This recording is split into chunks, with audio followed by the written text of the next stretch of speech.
श्रोतेहो नमस्ते. आपल्या सर्वांना शुभ दिवस.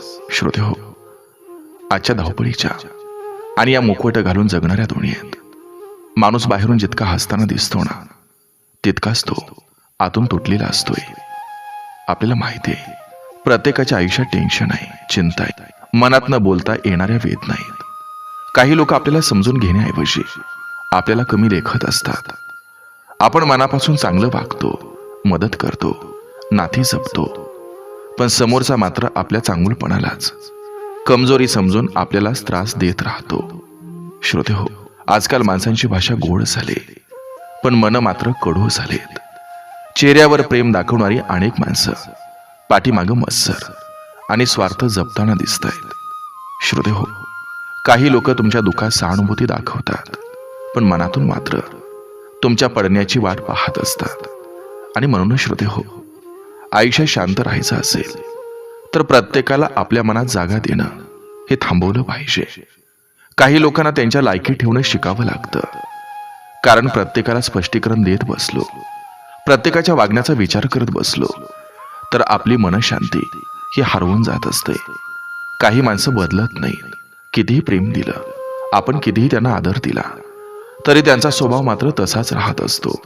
म्हणून श्रोतेहो, त्यांच्यासाठी स्वतःचं मन खराब करण्यापेक्षा त्यांच्यापासून अंतर ठेवणं हेच खरं शहाणपण असतंय.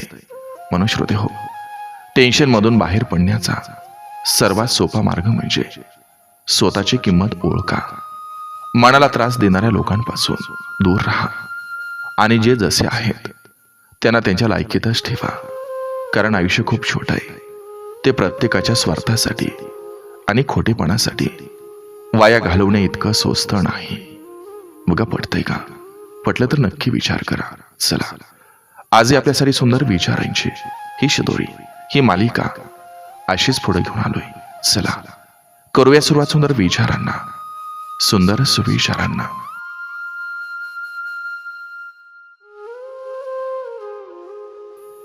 घर बांधायला पैसा लागतो, पण घर टिकवायला समजूतदारपणा लागतो. आणि आजकाल पैसा वाढलाय, पण समजूतदारपणा कमी झालाय.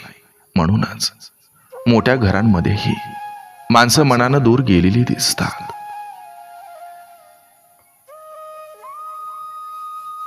संसार हा दोन मनांचा प्रवास असतो म्हणतात, पण अनेक संसार आज फक्त जबाबदाऱ्यांवर टेकलेले आहेत. प्रेम हरवलंय, संवाद हरवलाय आणि उरलंय ते फक्त निभावून नेण्याचं ओझं.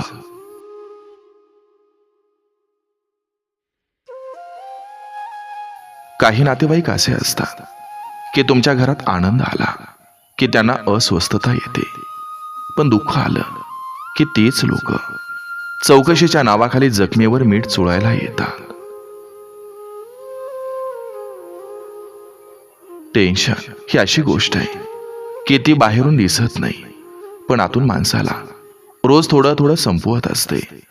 आणि सगळ्यात वाईट म्हणजे लोकांना तुमचा त्रास समजण्यापेक्षा तुमचे चूक शोधण्यात जास्त रस असतो.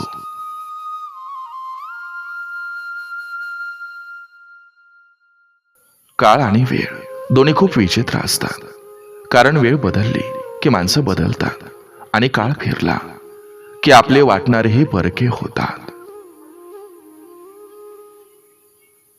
आपण मनापासून चांगलं वागतो, समोरच्याचा विचार करतो, पण समोरचा त्याच चांगुलपणाचा आपली कमजोरी समजून आपलाच फायदा घेत राहतो. आजकाल लोकांना नात्यांमध्ये प्रेम कमी आणि उपयोग जास्त दिसतो. जोपर्यंत तुमच्याकडून फायदा आहे तोपर्यंतच तुमची किंमत असते. संसारामध्ये शांतता असली म्हणजे आनंद असतोच असं नाही. काही वेळा ती शांतता म्हणजे रोजच्या भांडणानंतर थकलेल्या मनांची हार असते.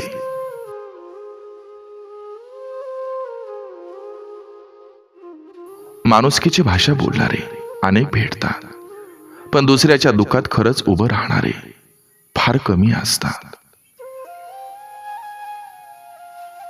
काही घरांमध्ये पैसा भरपूर असतो, पण आनंद नसतो, कारण तिथं माणसं एकत्र राहतात. पण मनानं खूप दूर गेलेली असतात. नातेवाईकांची खरी ओळख आनंदात नाही तर संकटात होते.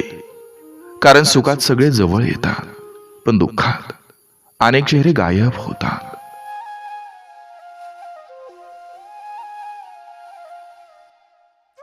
टेन्शन एवढं वाढत चाललंय की माणूस हसता नाही, आतून तुटत असतो.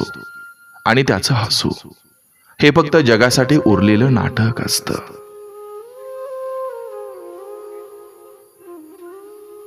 वेळ माणसाला खूप काही शिकवते, पण त्या शिकवणीची किंमत अनेकदा मनशांती गमावून द्यावी लागते.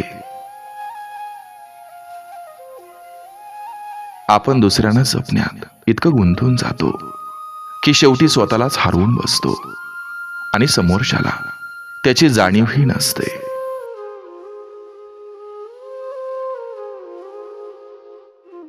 आजकाल लोक समोर गोड बोलतात, पण मनात तुलना आणि मत्सर ठेवतात. आणि म्हणूनच नाती दिसतात तितकी खरी उरलेली नाहीत. संसारात पैसा कमी असला तरी चालतो, पण जर विश्वास कमी झाला तर ते नातं हळूहळू आतून कोसळायला लागतं.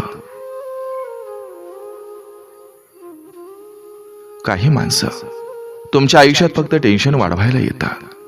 ते स्वतःही आनंदी राहत नाहीत आणि दुसऱ्यालाही शांत राहू देत नाहीत.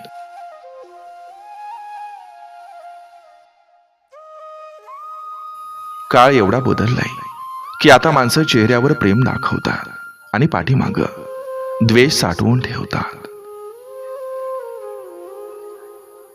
आपण चांगलं बोलतो, आदर देतो, समजून घेतो, पण समोरचा त्याच गोष्टीचा गैरफायदा घेऊन आपल्यालाच कमी समजायला लागतो. घरातली माणसं जर समजून घेणारी नसतील तर बाहेरचं जग कितीही चांगलं असलं तरी मनाला शांतता मिळत नाही. काही नातेवाईक तुमच्या चुका विसरत नाही, पण त्यांनी दिलेल्या जखमा मात्र सहज विसरायला सांगतात. टेन्शन माणसाला बाहेरून नाही तर विचाराने संपवतं. कारण प्रत्येक रात्री डोक्यात चालणारी वादळं कुणालाच दिसत नाहीत. वेळ आली की माणूस बदलतो असं म्हणतात, पण खरं म्हणजे वेळ फक्त माणसाचं खरं रूप दाखवत असते.